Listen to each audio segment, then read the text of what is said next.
E muito bom ver tanta gente reunida para ouvir acerca desses assuntos num sábado de manhã, né, se eu não me engano. Então, eu estou habituado a introduzir o assunto com cerca de umas 20 horas, né? Então, vou tentar fazer o meu melhor com esse tempo, né? O pessoal geralmente me convida para dar aula aos professores ou alguma coisa que o pessoal queira fazer escola. E como o nosso trabalho fundamental é com a parte da gramática, do trivium, né, com a linguagem, e eles me pedem para fazer geralmente palestras. E aí eu já começo dizendo ao pessoal que uma palestra não vai resolver essa questão da linguagem. Na verdade, o melhor que eu poderia era oferecer um caminho no qual você estude todo dia por alguns anos, né, para que você resolva esse problema. E geralmente, quando o pessoal me chama, eu digo: olha, o que eu posso fazer é ir aí, e aí você tem que me dar umas 20 horas para eu poder convencer as pessoas a entrar no caminho certo, né? Então, esses tempos agora, ano passado eu tinha algumas viagens e fui a algumas cidades de São Paulo, tinha para Foz, para alguns lugares que acabou dando errado também por causa do Covid aí, né? Mas, enfim, uma questão que eu acho que seja bastante importante de colocar no cenário agora cultural no qual nós estamos. Vocês me ouvem bem aí, atrás?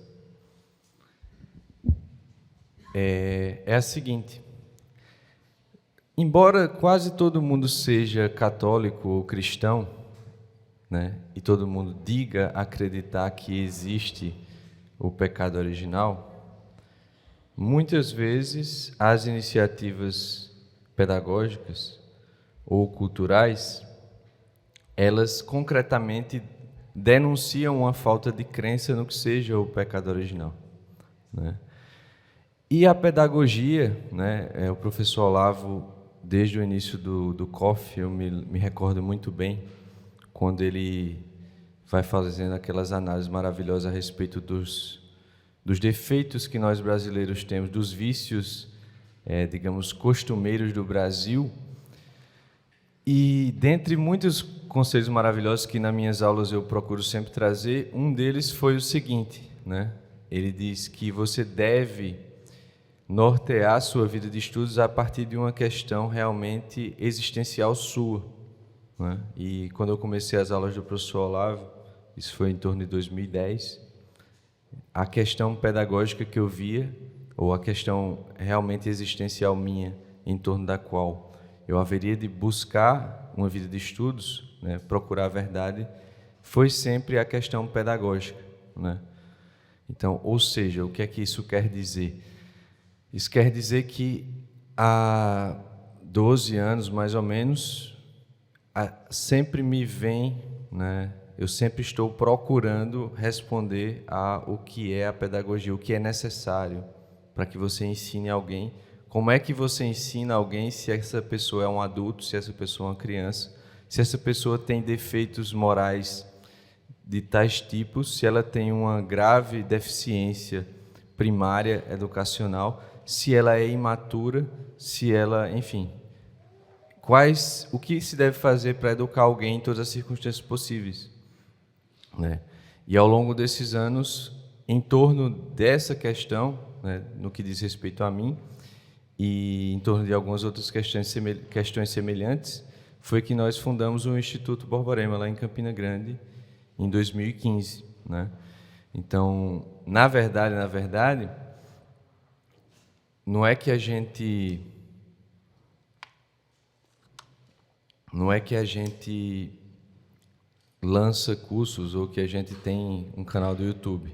A gente foi fazendo todas essas coisas para responder questões reais, porque eu me recordo quando eu estava na Faculdade de Direito, né, lá também em 2009, por aí, e certa vez eu me deparei com o professor Olavo lendo um texto de Hugo de São Vítor no COF, né? E aí ele primeiro anuncia o texto, e depois que ele anuncia o texto, você diz assim: oxe, que leseira da gota esse bicho está falando, esse Hugo de São Vítor aí, né? E aí, logo depois o professor Olavo, ele, de fato, ele vai lendo, né? Ele vai interpretando o texto. E depois que ele interpreta o texto, isso foi uma das coisas que mais me marcou, assim. E eu disse, pô, como é que esse cara viu essas coisas aí, né? Eu não tinha a mínima ideia de como é que você chegava a compreender aquelas coisas. E, no entanto, eu estava naquilo que o pessoal chama de educação superior, né? E na faculdade, que é a segunda mais concorrida lá da minha cidade. Minha cidade é a segunda maior do estado, né? Tem 400 mil habitantes. Então, algo de certo não estava errado, né? Estava tudo muito errado. Pô, cara, o cara escreveu um texto há 700 anos atrás. E eu estou na educação superior, eu sempre fui muito bem na escola, na faculdade, e eu nem sequer consigo vislumbrar o que é que esse cara realmente falou.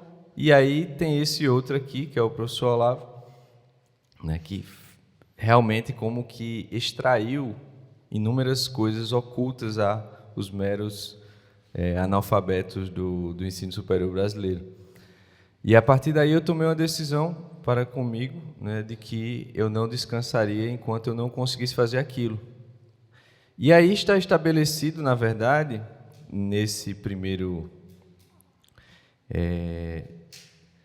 esse primeiro eixo, né, que é o da finalidade, no qual a pedagogia se dá, né? Existe o primeiro eixo, que é qual é o fim último, né? Qual é a finalidade humana, qual é, na verdade, o máximo que você deve atingir pelo simples fato de você ter sido pensado, né, como diz lá no prólogo de São João, né? Nada do que foi feito sem ele, né? Falando da segunda pessoa da Santíssima Trindade. Ou seja, por que que São João, na verdade, ele escolheu o nome de Verbo, né, para a segunda pessoa da Santíssima Trindade?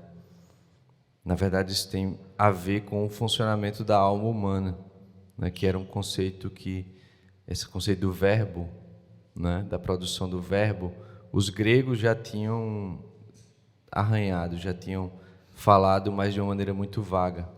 Mas isso implica, na verdade, que há uma comparação de São João, de que a segunda pessoa da Santíssima Trindade, gerada desde toda a eternidade, ela gerou-se por via de inteligência, de certo modo semelhante, na verdade, a que o nosso processo mental é semelhante, é análogo a ele.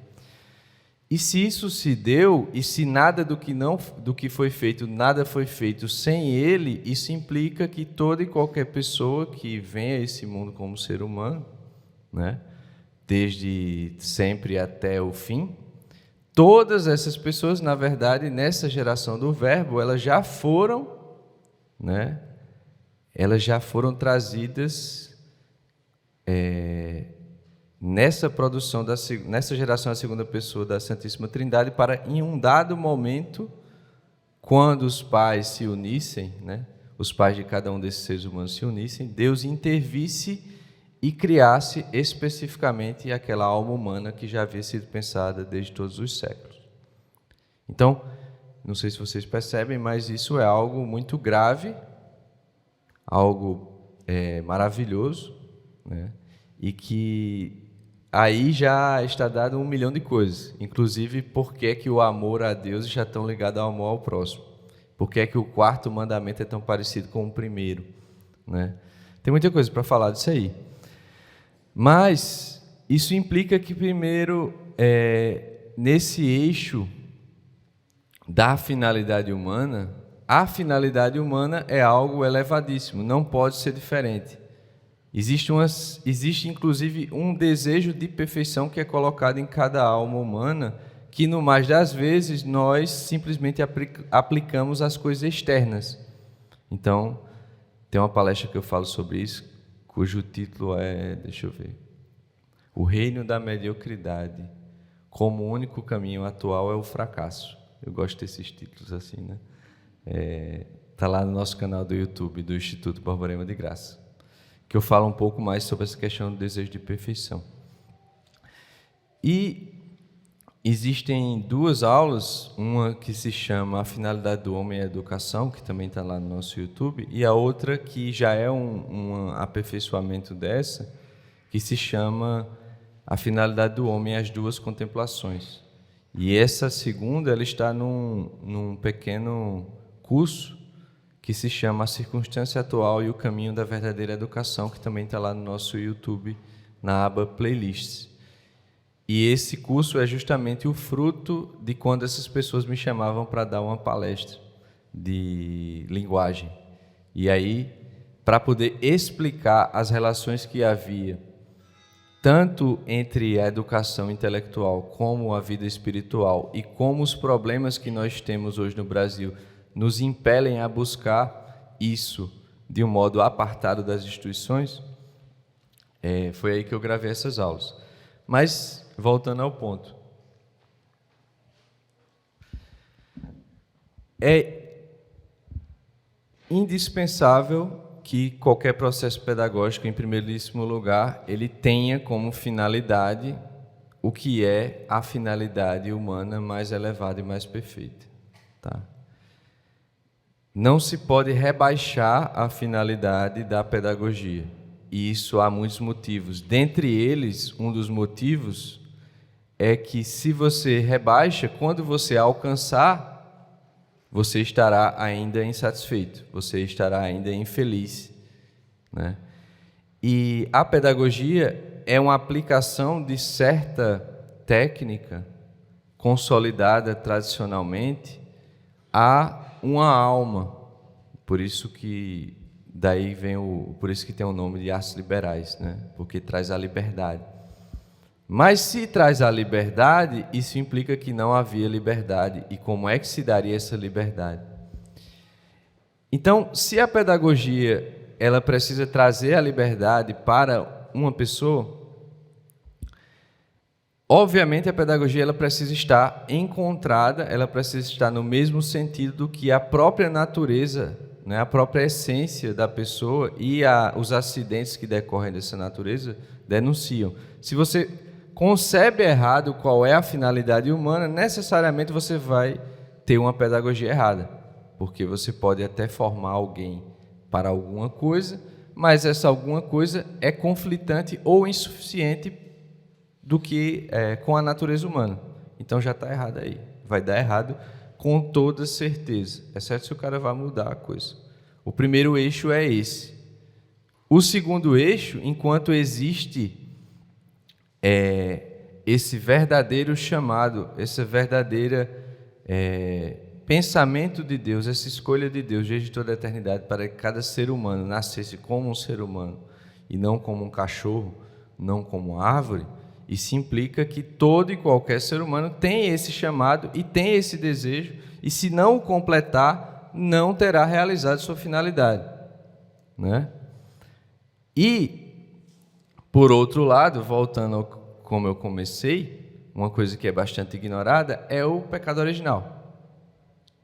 Então, existem dois eixos. Você precisa partir da desordem do pecado original, e no nosso caso, né, que estamos aí apartados, estamos sofrendo um processo de degradação educacional há pelo menos uns 700 anos, nós não só temos o pecado original, mas nós temos não só os pecados pessoais também, mas nós temos uma ausência praticamente completa da ordem externa que serviria de certo amparo, de certo guia, de certa referência para a ordem interior que é buscada na educação, né? Então, me parece que seja claro que tanto existe uma ordem natural do mundo natural, existe uma ordem humana que, na verdade, muitas vezes aponta e procura se harmonizar com essa ordem natural impressa na natureza, como um todo, e existe uma ordem divina que foi verdadeiramente escolhida e determinada por Deus. Ele quis revelar essa ordem divina e isso está impresso em muitíssimas coisas, desde a arquitetura das igrejas, a disposição do tabernáculo já desde o tempo judaico, né? Os rituais, as vestimentas, os gestos, tudo isso são, portanto, uma ordem divina externa que foi revelada e pedida a Deus para que servisse de certo parâmetro para uma ordenação interior. E nós padecemos de uma praticamente total, uma completa falta desta própria ordem externa que serviria de ajuda para buscar essa ordem interior que é buscada na pedagogia. De modo que, muitíssimas vezes, o que vem acontecendo agora não só é romper com a tradição pedagógica, mas é destruir ou mesmo ocultar por uma pseudo-ordem essa ordem externa que você termina não tendo mais acesso. E aí o trabalho ele vai ficando cada vez mais difícil, né?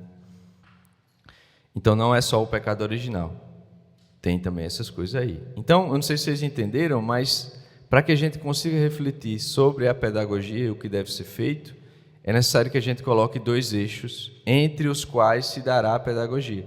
Esse primeiro ponto é o ponto final, que é esta finalidade que já está impressa na nossa natureza e que foi, inclusive, elevada com a vinda de nosso Senhor Jesus Cristo, né? Então, a finalidade humana, ela passa a ser, né, a gente canta lá naquela sequência de Páscoa, né, ó feliz culpa de Adão, porque, apesar do pecado original, quando Deus Nosso Senhor vem ao mundo finalmente resolver, né, o que só Ele poderia resolver, Ele o faz elevando essa finalidade. Então, a finalidade humana é elevadíssima. Basta você ver São Francisco de Assis, basta você ver São Tomás de Aquino, basta você ver Santo Alberto, né, Santo Antão, Santo Antônio, toda essa galera aí, né, Santa Teresa. Então, essa finalidade não pode ser rebaixada. E, no entanto, não se pode ignorar, não se pode fingir que não é assim, né? Não se pode negar a tremenda desordem ocasionada não só pelo pecado original, mas para as outras consequências pós-pecado original do pecado e tudo mais que eu falei agora. Então, o ser humano, portanto, ele tem a vocação de, saindo dessa desgraça, da situação que você nasce e que você pode até piorar, se você não for logo educado, né? Ele precisa partir disso e chegar à máxima contemplação da verdade natural e sobrenatural, né? E quem danado fará isso? Quem faria isso, quem deveria fazer isso é a tal da pedagogia, né? Como diria nosso querido Hugo de São Vito, né? Vou ler aqui uma sentença que eu acho que ilustra bem isso que eu estava falando. Hugo de São Vito diz assim: quem se aproxima das lições das Sagradas Escrituras com o desejo de aprender, deve considerar primeiro qual é o assunto de que tratam, pois assim poderá alcançar mais facilmente a verdade e a profundidade de suas sentenças. A matéria de todas as Sagradas Escrituras é a obra da restauração humana, né? Não sei se vocês percebem o peso dessa sentença de São Vito, né? E qual seria a primeira pergunta que você, ao ouvir essa sentença, você deveria fazer?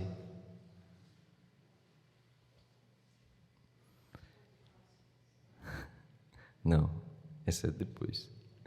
A primeira pergunta que você deveria fazer é: qual é o nível de degradação humano para que todos os fatos narrados na Sagrada Escritura, inclusive a vinda do Verbo, né, a encarnação do Verbo, para que seja necessário, tudo isso seja necessário para restaurar o homem, né? E se você olhar direitinho, não tem tanta gente restaurada assim, né? Então, essa é a primeira pergunta que, ante essa sentença que está no Deixa eu ver, para não me enganar aqui quanto ao texto.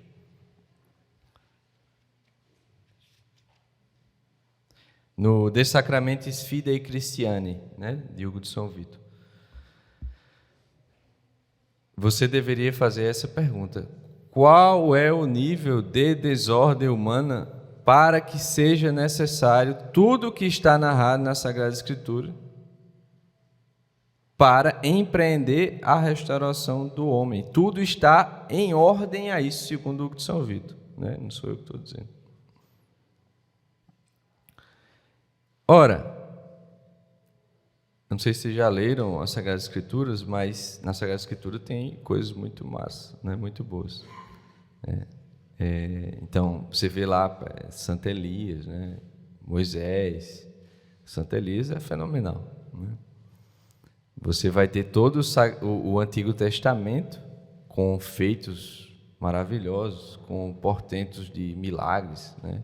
Santo Elias, naquela ocasião lá, vocês sabem daquela ocasião lá que ele desafiou os profetas de Baal, né? Vocês lembram disso? Pela cara de vocês, não, né? Bem, deixa eu resumir, então. Santo Elias chega lá, né? Os caras estão lá, os sacerdotes de Baal, parece que são 450, e ele diz assim, vamos ver agora quem é o Deus verdadeiro, né? Não assim, né? Essas aí são minhas adaptações. Vamos ver aí quem é o Deus verdadeiro. Vamos fazer o seguinte: vocês aí que são 450, vocês amarrem uma vítima numa lenha, botem sobre as pedras e clamem ao Deus de vocês que acenda o fogo. E aí os caras ficam lá, tal, fazendo as coisas dele. E Hugo de São Vito e Santo Elias fica zombando dos caras. Ei, grita mais alto, né? Talvez ele esteja dormindo. Será que ele não está em viagem, esse Deus de vocês aí e tal? E ele fica tirando onda dos caras. Depois que eles ficam lá, acho que o dia todo, tentando clamar ao Deus que acenda o fogo, chega a vez de Santo Elias. E Santo Elias faz a mesma coisa e pede que derrame água por cima. E aí ele clama a Deus e o fogo desce, consome a vítima, consome a madeira, consome as pedras e consome a água. Né? Não sei se vocês já fizeram isso ou conhecem alguém que faz isso, mas para mim parece um negócio bem importante, né? Bem poderoso. E aí, depois disso, ele manda simplesmente passar ao fio da espada esses 450 sacerdotes aí. Então, né, depois ele é levado numa carruagem de fogo. Seu discípulo, que é Santo Eliseu, né, quando ele já está morto, o pessoal joga um cadáver que bate nos ossos dele e o cara ressuscita imediatamente. Está lá na Escritura, né? Já é uma, na verdade, uma prova do uso das relíquias que nós católicos fazemos, né? Mas, enfim, quanto mais você conhecer a Sagrada Escritura, tanto mais você vai ter o peso disso que o Hugo de São Vito está fazendo, ou está falando, né? Todos esses feitos do Antigo Testamento, que já são grandiosos por si, eles estão ordenados à vinda do Cristo, de Nosso Senhor, né? Eles são figuras e preparações para Nosso Senhor. E tudo que vem depois de Nosso Senhor são as consequências da vida de Nosso Senhor, né? Então, uma vez que a gente primeiro entenda e se pergunte qual é esse nível de degradação, agora a gente precisa entender, né, o que é que de fato foi feito em toda essa história sagrada para empreender essa obra da restauração humana. Então, resumidamente, se tudo do Antigo Testamento aponta para o Cristo e tudo do Novo Testamento é consequência da vinda do Cristo, a coisa que a gente deve prestar mais atenção é a vinda do Cristo, são os evangelhos. Os evangelhos têm um detalhe, né? Quase todas as suas páginas são gastas para narrar mais ou menos 3 anos e meio da vida de Nosso Senhor, né? Excetuando a encarnação, a visitação, algumas coisas ali do início, todo o resto diz respeito à vinda de Nosso Senhor, à atuação pública de Nosso Senhor, né? Os 3 anos e meio depois. Como diria São João no fim do seu evangelho, ele vai dizer, né? Se fôssemos compilar num livro tudo o que Nosso Senhor fez, nem todos os livros da terra bastariam. Mas essas coisas foram escritas para que creiais naquele creiais naquele que foi enviado. No prólogo, ele vai dizer: aqueles que o receberam, falando de Cristo, aí tem um aposto, né? Aqueles que o receberam, aqueles que creram no seu nome, foi-lhes dado o poder de se tornarem filhos de Deus. Então, tem 2 coisas aí para se observar, né? Primeiro, se tanta coisa foi feita e essas foram as escolhidas para serem registradas, no que é mais fundamental da Sagrada Escritura, que se ordena a restauração do homem, devemos nos perguntar o porquê do recorte, né? Por que são 3 anos e meio, né, que são retratados? E o que é que aconteceu nesses 3 anos e meio? Qual é a unidade?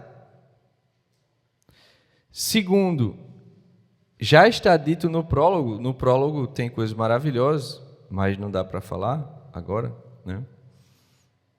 Já está dito que Cristo deve ser recebido. E esse recebido, ele equivale a crer no seu nome. Aí você tem que perguntar o que é crer. Aí quando você for ver o que é crer é um ato da inteligência aperfeiçoado pela virtude da fé. Né? Tudo bem. Então, a outra pergunta que eu já fiz, inclusive a religiosos, é: por que esses 3 anos e meio? E o que Cristo fez nesses 3 anos e meio de mais fundamental, que dá, na verdade, o sentido das outras coisas?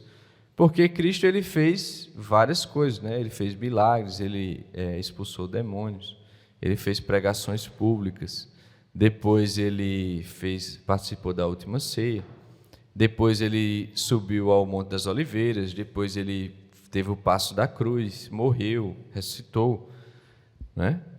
Foram muitas coisas. Mas o que é que há de unidade e de comum em vistas dessa restauração do homem que Hugo de São Vítor está falando, né? Vocês sabem?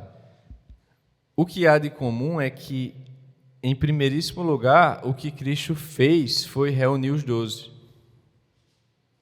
E, na verdade, tudo isso que ele estava fazendo, né, ensinando por parábolas, pregando, fazendo milagres, expulsando demônios, depois até o passo da cruz, tudo isso ele estava fazendo, além do óbvio, né, de pagar o nosso pecado e tudo mais, ele estava fazendo isso em vista dos 12, ensinando os 12. Como é que a gente sabe disso? Ora, os Atos dos Apóstolos, a história da igreja, né, que nos vem pela tradição, as cartas de São Paulo, São Pedro, São Tiago, o Novo Testamento inteiro, eles vão mostrar, na verdade, algo muito semelhante que os apóstolos estavam fazendo com as outras pessoas após Cristo fazer com eles. Então, esse centro aí do Evangelho, da Escritura, que segundo o de São Vítor, o assunto delas é a obra da restauração humana, ele deve ser procurado fundamentalmente no que Nosso Senhor fez com os apóstolos, né? E eu definiria, se assim eu posso, o cristianismo como a pedagogia da perfeição. Aí você tem que perguntar, tá, mas o que é pedagogia? E o que é perfeição? E por que o cristianismo é isso? Né? Mas não vai dar para eu responder. Fica aí com a pergunta.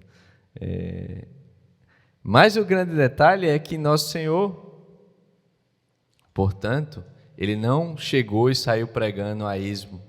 Ele não pegou uma caixa de som, né? Ele não pegou a Bíblia e só, toma aí galera, valeu, né? Vamos embora. Ele reuniu os 12. E são, na verdade, são também cenas maravilhosas quando ele vai reunindo os 12, né? Não sei se vocês lembram, mas no Evangelho de São João, São João Batista aponta, né? Eis o Cordeiro de Deus, que a gente repete na missa sempre. Quer dizer, a gente não, o padre repete, né? Eis o Cordeiro de Deus, aquele que tira o pecado do mundo. E aí, São João e Santo André vão lá e perguntam, mestre, onde moras? E ele responde, vinde e vede. Eles passaram o dia com eles. Depois Santo André vai falar com São Pedro.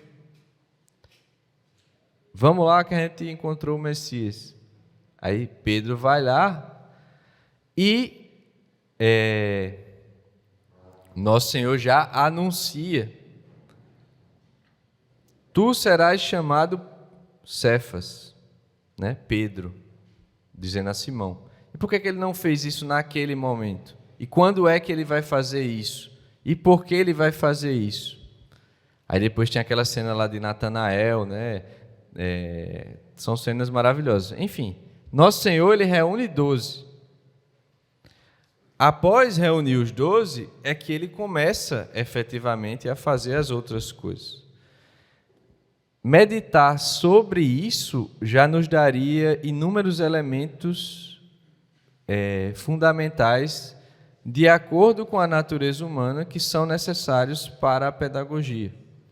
Você veja, nosso Senhor junta 12, ele junta esses 12, né, para, por um período prolongado, viver na intimidade de tipo familiar, no sentido mais verdadeiro de família e mais antigo, que inclusive nos é bastante estranho hoje, porque para a gente família é uma família burguesa, que não é propriamente, necessariamente uma família do jeito correto, né? E nessa intimidade de família, nesse contato íntimo ao longo de anos, é que nosso Senhor os vai educando. E ele não simplesmente bota a mão na cabeça dos discípulos, dos apóstolos e infunde a graça. Ele não faz isso. Se ele não faz isso, isso tem algum motivo, né? Então, já tem um elemento importantíssimo aí que é a necessidade, né, do mestre e dos discípulos viverem numa certa continuidade pedagógica na intimidade de tipo familiar, para que se proceda à verdadeira pedagogia, que é o centro da Escritura, né? Que tudo estava sendo preparado no Antigo Testamento e que vai ser replicado pelos apóstolos depois. E aí, para que a gente pudesse detalhar melhor o que Cristo realmente fez com os apóstolos, seriam necessárias muitas mais horas, né? Mas você vai vendo que ele começa com a linguagem poética, inclusive, né? Ele começa com as parábolas. E quando ele começa pelas parábolas, uma parábola que está nos 3 outros evangelhos, que é a do semeador, num dos evangelhos, que eu não lembro qual agora, ele fala um negócio também que é importantíssimo se perceber. Ele anuncia a parábola do semeador, os apóstolos vão perguntar-lhe o sentido, e ele fala assim: não entendestes essa parábola? Como entendereis então todas as outras? Então ele está colocando como algo de fundamental que está sendo explicado nessa parábola para o entendimento de todas as outras. E o que é que está sendo explicado nessa parábola? Né?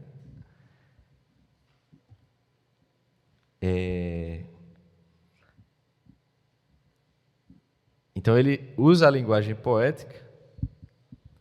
E se você vê que você vê de fato que houve um processo pedagógico e que de fato eles aprenderam, porque sempre Nosso Senhor estava explicando. Quando chega perto da última ceia, ele conta uma parábola e pergunta: vocês entenderam? Aí os apóstolos, sim, entenderam. Antes eles não estavam entendendo, estavam sendo repreendidos por Nosso Senhor, dizendo: ó, meu filho, se você não entender essa, você não vai entender nada. E depois eles estão entendendo. Então, Nosso Senhor, de fato, os levou a entender.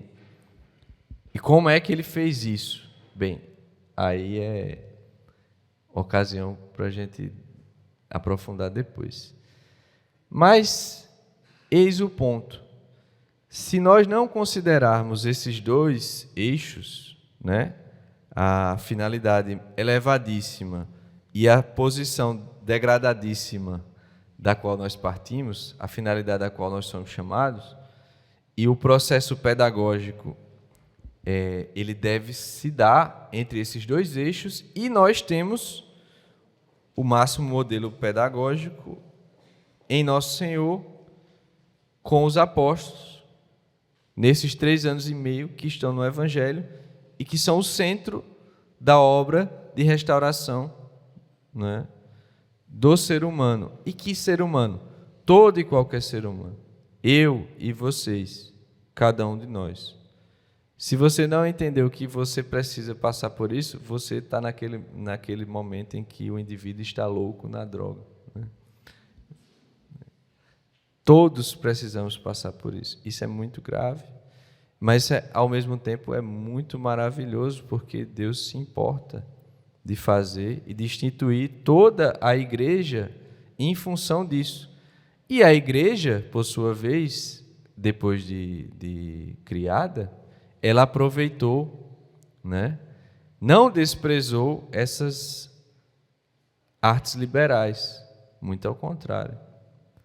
Com a humildade própria cristã, aceitou aquilo que de bom vinha dos pagãos, até a contragosto, às vezes, como no caso de Santo Agostinho, e elevou aquilo que tradicionalmente já tinha dado efeito, né? Porque, em termos de pedagogia, você avalia a pedagogia ofertada não simplesmente porque o cara fala bonito.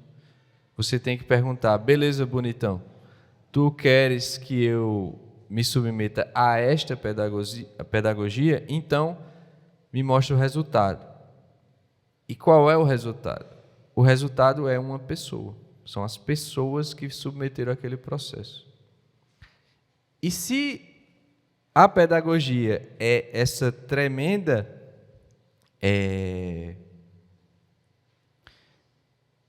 empresa de levar a pessoa desse estado primeiro a essa máxima elevação a qual nós somos chamados, isso é algo com o qual não se pode brincar, né? E, portanto, para que você adira a uma pedagogia, você precisa, portanto, não só entender isso, como você observar as experiências que podem bater no peito e mostrar os resultados, porque uma vez que você se coloque a aprender, né, submeta a uma pedagogia, o que está verdadeiramente havendo é uma alteração da sua alma, né? E uma alteração da sua alma tem consequências não só para todos os seus pensamentos, atos, palavras, nesta vida, como por toda a eternidade. Então, isso é um negócio gravíssimo, né? E é nesse sentido que nós precisamos, portanto, discutir pedagogia, né? Então, por hora eu fico aqui. Obrigado.